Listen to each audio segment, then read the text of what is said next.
Good morning, students. I am Shaila Goel, your psychology teacher. Today, we are going to understand more about learning. My dear students, learning is considered to be relatively permanent change in behavior or knowledge or behavioral potential that is due to experience. Dear students, have been making responses that due to the reflexes since we are born, right? A small baby makes many reflective responses, but the responses that are learned later on, they are considered to be learning, right? So where there are various features of learning that need to understand before we understand the learning theory completely. First one is that related learning always involves some kind of an experience. For an instance, a child gets lost at a place on leaving the hands of the parents. What would this child learn? This child will learn not to leave the hands of the elders ever again. So, this learning took place because of some experience, the bad experience, and there will be an invisible chain between the parent and child where the child will never break the bond of living alone, right? So, this learning always involves some kind of an experience. This learning can be for worse or can be for betterment. So we learn some behaviors which are worse, like using abusive language, but some behavior are very good, like our hardworking behavior.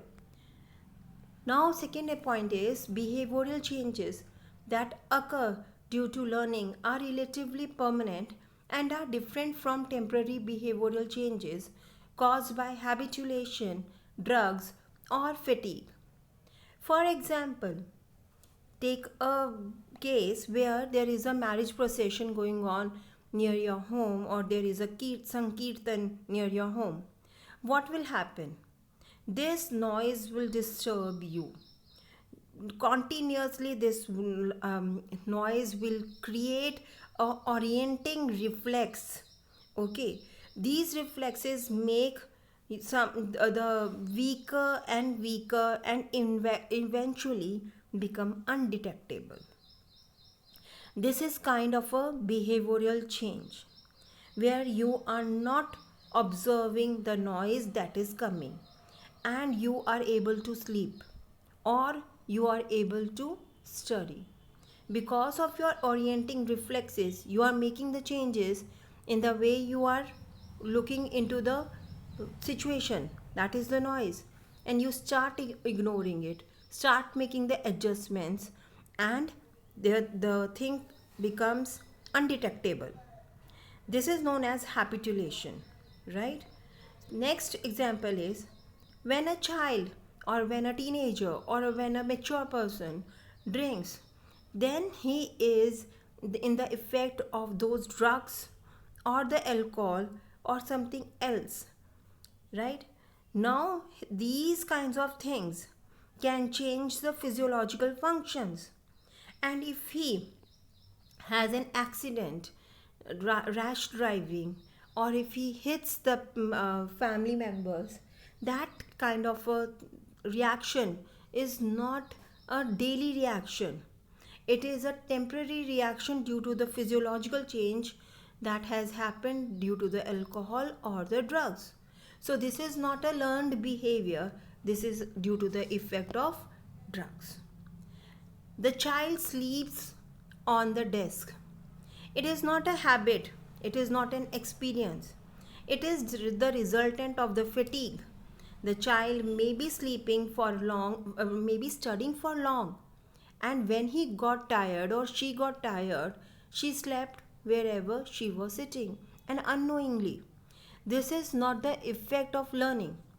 This happened due to fatigue. So we have to distinguish between the learned behavior and the behavior that is temporary and due to the effect of like drugs, habituation, fatigue, etc. Next is that learning is an inferred process that involves a series of psychological events. it is also different from a performance. Students, a child reciting a poem on the stage is the performance. We observe the actions and the poem and we infer how much the child has memorized. We infer about the learning of the poem by the child. So we are inferring about the learning through the performance of the child. So the learning is different from performance, because take this keep this into mind, that a child may be not confident or he may have a stage fear.